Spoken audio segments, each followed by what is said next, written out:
আপনারা এখানে সংস্কার নিয়ে অনেকে অনেক কথা বলেছেন, কিন্তু হতাশা কেউ ব্যক্ত করেন নাই, কারণ আমরা সবাই আশাবাদী মানুষ। আলাপ আলোচনা চলছে, তার চাইতে বেশি অবশ্য থানাবিনা চলছে, সময় অনেক লাগছে, কিন্তু আমি বিশ্বাস করি আমরা একটা জায়গায় ঐক্যতে আসতে পারব।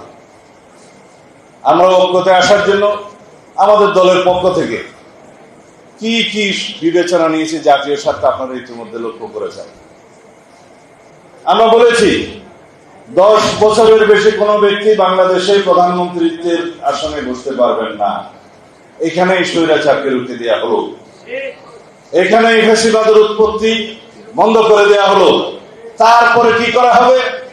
রাষ্ট্রের সমস্ত সাংবিধানিক এবং গণতান্ত্রিক প্রতিষ্ঠানগুলোকে এই গণতন্ত্রের রক্ষা কবচ হিসেবে শক্তিশালী ভিত্তির উপরে দাঁড় করানো হবে। তার জন্য কি করতে হবে?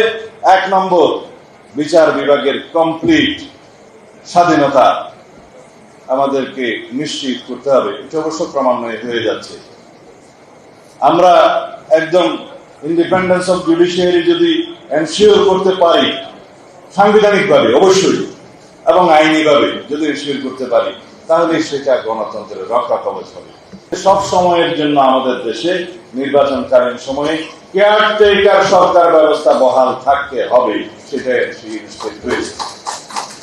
সেজন্যই আমরা দীর্ঘ 17 বছর সংগ্রাম করেছি তত্ত্বাবধায়ক সরকার পুনঃপ্রতিষ্ঠার জন্য, এবং তার মধ্য দিয়ে স্বচ্ছ নিরপেক্ষ এবং নির্বাচনের জন্য, স্বচ্ছ নিরপেক্ষ এবং কি বলে সুন্দর একটি নির্বাচন ব্যবস্থা প্রতিষ্ঠার জন্য যে নির্বাচনের সংস্কার কমিশনের যে সমস্ত রিপোর্ট এসছে, এগুলো নিয়ে আমরা কথা বলেছি। তার মধ্যে অবশ্য অনেক বিতর্ক আছে, কিন্তু কেয়ারটেকার সরকার ব্যবস্থার মধ্য দিয়ে যদি সত্যিকার স্বাধীন নির্বাচন কমিশন নির্বাচন পরিচালনা করতে পারে, এখানে কিন্তু স্বৈরাচারের উৎপত্তিটা বন্ধ হয়ে যায়।